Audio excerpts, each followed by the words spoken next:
Hey, howdy, how's it going? You saw the thumbnail, you saw the title, you already know what's going on. I finally got a nuke. Now, I actually got two, but the second one I didn't end up clipping, and it doesn't really matter, but it's the fact that I have footage of me legitimately getting a nuke. Now, in this footage, you can see that I'm playing on Meat 24/7. Really fun. I love this map. It's one of my favorite maps, I'm not gonna lie. Shipment and Rust are just not the same. They're too sweaty.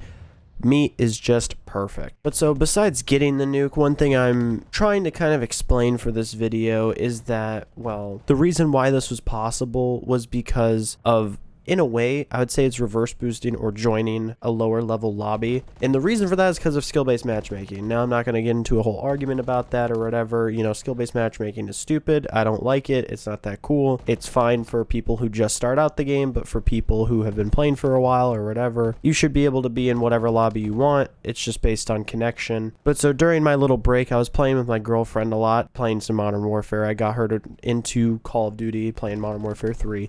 And basically, we ended up discovering that, well, if you're in the same party and you queue together, the lobbies are pretty sweaty. And for someone who, like my girlfriend, doesn't really enjoy it that much, doesn't really like having to sweat that much, just wants to run around and shoot people, we eventually tried out a different tactic that I saw specifically from Marksman, or I am Marksman, I'm Marksman. He is a Call of Duty YouTuber. He does search and destroy, obviously. If you know him, you know him. But basically, there's a few videos that he's done where he doesn't want to deal with super sweaty people and he just wants to show off something for a video. So he explains, I'm going to be joining my other account. He joins it. And he uses it because most of the items that he tries using or weapons or whatever, you can't really use in sweatier lobbies.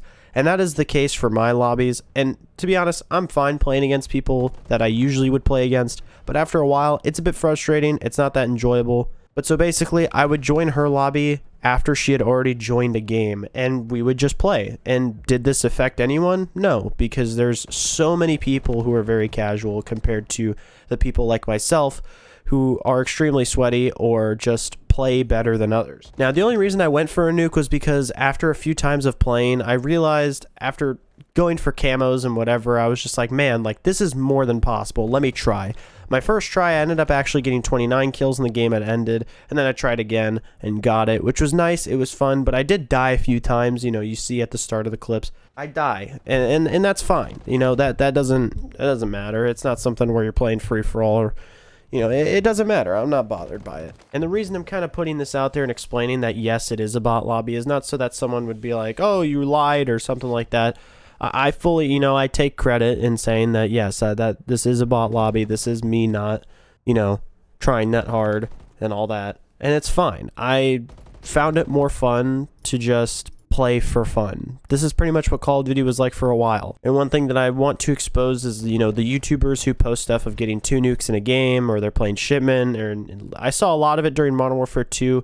A couple specific people who would drop nukes really easily, and you can tell that the people that they were playing against were way too easy to kill. No one had riot shields on their backs. No one was using shotguns or, you know, certain things like that. But for Modern Warfare 3, it's a little bit different. People have experienced the game pretty much. If they've played Modern Warfare 2, they experienced it, so they kind of know what to expect going into the Shipment lobbies. But for Meat, it's a little bit different because it's kind of a bigger map. And I do have to say, I know I already said Meat is my favorite, but I prefer Meat over most of the maps in the entire game because a lot of the maps in Modern Warfare 3, well, that are Modern Warfare 2 remastered maps, they're just way too big. And I understand the idea behind it, and, you know, that's just the way that they were. I just don't like it. My typical play style is, you know, a map like Nuketown and stuff. I enjoy that the most because it just gets me right into the action. I don't like having to wait that long. You know, that's just my thing, and that's okay. But yeah, so I got a nuke, and I'm glad that I did. I'm not, like, you know, opposed to anyone being like, hey, you don't deserve this. That I completely get it. Because let me be honest with you, if you were trying to go for a nuke in a regular like 1.0, 2.0 KD lobby, you're just not going to do it. Like, you need to basically have a full stack of people that manipulate the spawns so that only you can kill them. They have to specifically not shoot those people so you can kill them. Like, there's just so many things. You're using sentry guns to stop people from spawning in other areas. You know, there's just a lot of stuff like that. One thing in specific for Modern Warfare 3 is they have a lot of revenge spawns and also just terrible spawns in general. The amount of times I've shot someone, killed them, and groups of people have spawned behind me, in front of me, next to me, in a corner that was close by. It's pretty stupid. I really do not like that it is possible for that to happen. I remember, you know, for Black Ops 2, Black Ops 1, it was like if you're playing Nuketown, you shot someone that was on the other side of the map, and if you ran into their spawn, the spawns would flip, because most of the people have pushed up at this point. The game recognizes that, and it moves the spawn so that you aren't in their face. That was great. Over the years and over time, this has slowly changed and has become very obnoxious. I don't really like the revenge spawns. I know it's kind of like a skill-based matchmaking thing. I've dealt with a lot of SPMM shit, especially when playing with my girlfriend with this whole thing. You kind of get lasered really quickly. You could say it's controller, whatever. I use a controller, it's fine. But man, oh man, it is pretty stupid when someone can like one-tap you with a gun that doesn't do that or whatever. Like their damage is amplified. They don't take as much damage. You know, there's a lot of stuff. It's whatever. But yeah, I know this is kind of short. I just wanted to kind of show it off because it was pretty interesting. Just kind of outing like, hey, there are people who fake it. This is kind of how they do it. So don't really be surprised when people drop nukes anymore in this game. Skill-based matchmaking kind of took the fun out of doing it because of how random it could have been. But yeah, that's going to do it for today's video. I hope you guys did enjoy.